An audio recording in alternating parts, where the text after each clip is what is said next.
Hello friends, good morning. So I have been getting into reading lately. It's been kind of a hobby of mine that's been dormant for years, and I've always wanted to pick reading back up. I think that in college I lost the thrill of reading because I was just reading for school. I don't have any time to read for fun, so I stopped reading until kind of last year. I read like a couple books. I kind of started again trying to strengthen that muscle. This year I picked it back up for real, and in the past few months kind of been reading back-to-back book. The person that actually really got me into it again was Frandz. She's a YouTuber, she's a booktuber now, but she's really cute and really fun, and I like hearing her opinions on books. And the past few days I've kind of been exploring booktubers a little bit. I discovered Sarah Sorali. I like her a lot. I've just been like really thinking the past couple days, like in order to revamp my channel, I guess, a good built-in content that I can create is reading.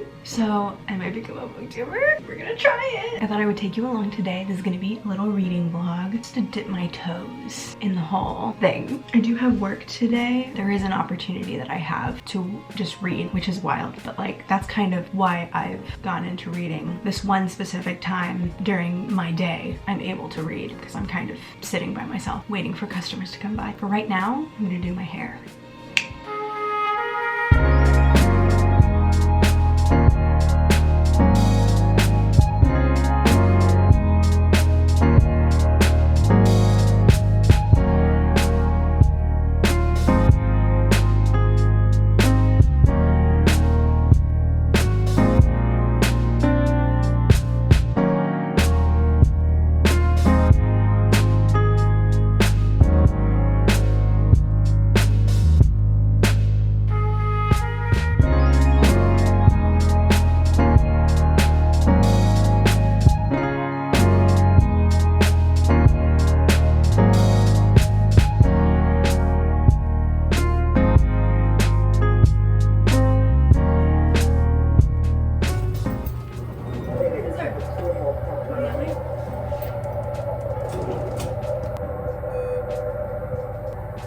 Did you want your receipt?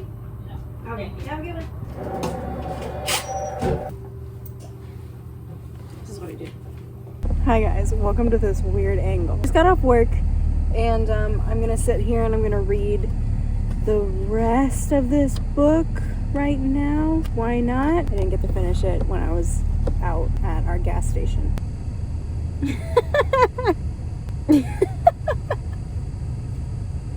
Oh my word, that's so funny.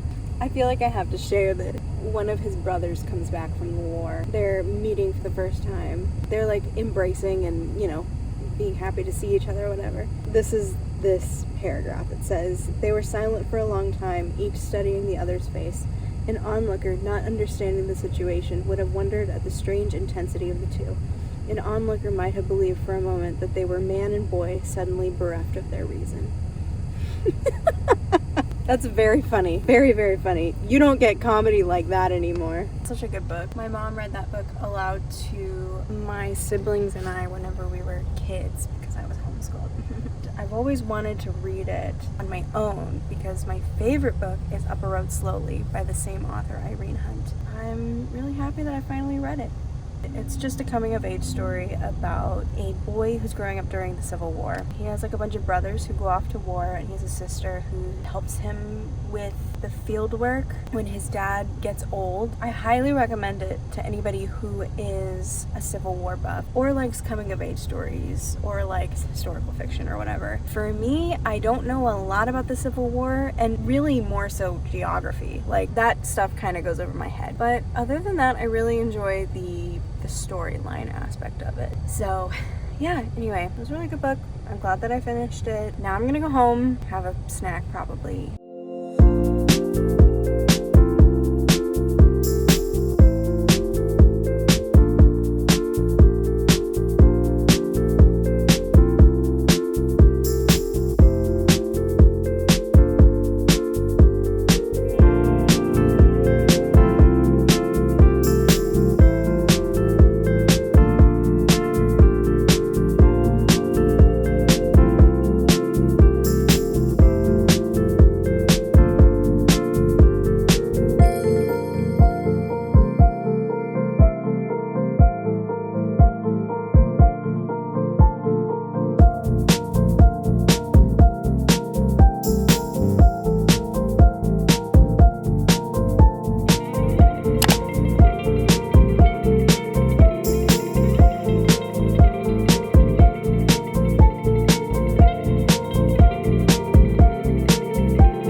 for work.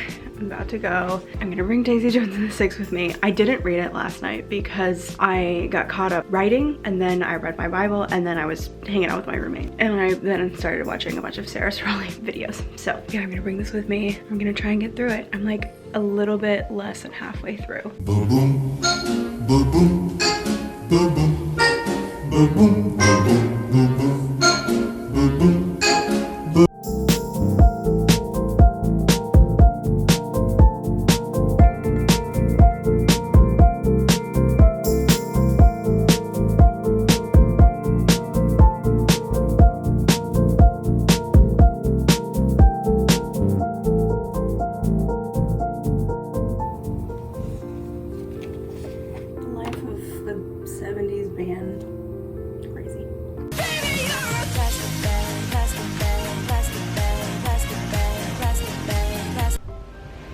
Sorry about that random transition from, I don't even know what it was. I think it was the plastic bag. I'm so tired, really for no reason at all. I like this shot. It kind of works. I had a good day at work and I read a little bit at work. As you could see, I'm on page 238 and there's 357 pages or something like that, including the lyrics at the end, because they have a bunch of lyrics for the album Aurora, which I'm currently on that section. And oh my gosh, you guys, it feels like it's going on forever. Like I feel like this album has taken 75 years to make. It's good, don't get me wrong. I like all the juice, but also I actually don't know, it's okay. There's just so much drug use. It's wild, just like Daisy's just always on drugs and she doesn't have a problem with it. And I think the people around her don't really have a problem with it, even though they kind of do and they talk about it a little bit, but like I feel like she's gonna have a breakdown at some point. I just got to the part where she's in Italy. Maybe we're nearing a breakdown of sorts, hopefully. Maybe she'll become moral. There were a couple of lines in here actually that I underlined because I thought they were really good. This was a line that Billy says. He's trying to get her to record this song that she was like struggling to sing. He like pushes her to do it. They talk about how her first 2 takes were god awful. I mean, wow, I was starting to regret what I told her, but we just kept encouraging her. And this is what I underlined. He said, when someone is out on a ledge like that, especially when you're the one that coaxed them out there in the first place, you don't dare do anything to unbalance them. It's so easy to like push people to do things that they don't want to do, and then whenever they're doing it and they're bad at it, you could very much like discourage them from it. If you discourage them from it, they're just gonna back away from it and they're gonna be like, well, you told me that I could do it and yet now you're attacking me. The next one that I saw, really he's talking about a moment where he almost does something that is not good. He tells a story about how one time when they were kids, he and Graham were out at the pool during the summer. Graham was sitting on the edge of the pool toward the deep end, and this was before he could swim. And I stood there next to him and my brain went, I could push him in, and that terrified the hell out of me. I didn't want to push him in. I would never push him in, but it scared me that the only thing between this moment of calm and the biggest tragedy of my life was me choosing not to do it. That really tripped me out, that everyone's life was that precarious, that there wasn't some all-knowing mechanism in place that stopped things that shouldn't happen from happening. Something that had always scared me. And I really like relate to that idea. I feel like there's so many random times when I'm like, I could this is gonna sound so weird. I could pick up this knife and just kill this person. Or I could just kiss this person randomly. It's not like I would ever do that. Like I would never just pick up a knife and kill someone like that. But I don't know, I have those thoughts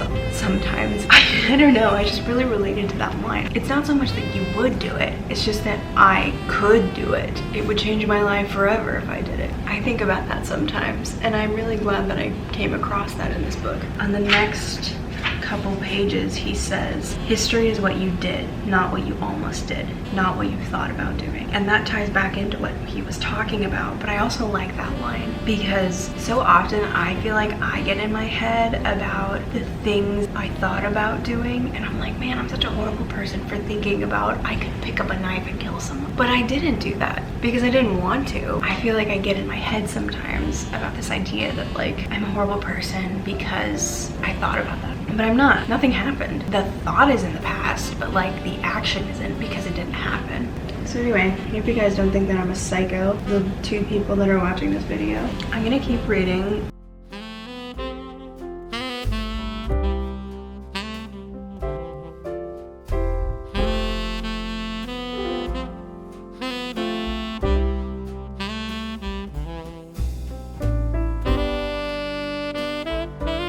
Two hours later.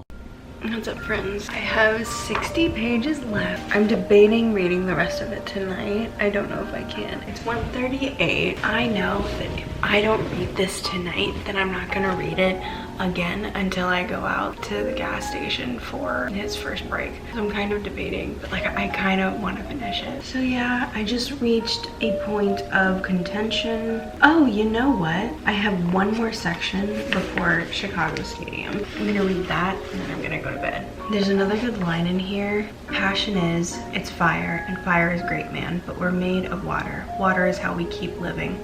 Water is what we need to survive. My family was my water. I picked water. I'll pick water every time. That's from Billy. Billy is serving up the quotes, my friends. Very interesting. Anyway, I'm sorry for the Christmas music in the background. Actually, I'm not sorry for that. I love listening to cozy Christmas scenes while I exist in my living room.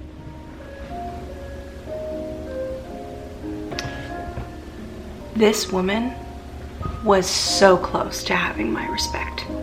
I wrote this. Now I get to go to sleep with that in my brain. Hooray! Good night. The next day. Good morning, friends. I just remembered what happened in the book, and I'm upset. I'm really, really upset. Because, here's the deal. What she did, it's so selfish. But, like, she's acting as if it's, like, her choice, when in reality, like, she doesn't want to be a mom, but, like, Graham wants to be a mom. I'm sorry. Graham wants to be a dad. She just completely steals that chance from him. That is so infuriating. The fact that women think that it's all their own choice. I'm so sorry. No, it's not. There's nuances to it, obviously, I guess, even though I think it's pretty cut and dry across the board regardless. You cannot convince me that a woman who doesn't want to be a mom and a man who wants to be a father, it's all in her hand just because she doesn't want a kid. Really? No. I'm sorry, they need to work it out as a couple. I really hope that Graham stands up for himself, but from reading back that line, I don't think he does, which is infuriating. Anyway, written by a woman. Hi guys, welcome back. Okay, so I don't want to talk about it anymore. I'm over it. I'm just so annoyed with this woman and her book and the messages that she is sending out to people and to girls, and it makes me really angry. But I don't want to talk about it. I posted a story on my Instagram to get it out of my system because I couldn't stop thinking about it. I did finish the book. It was a good book, I will say. It was very entertaining. Hi guys.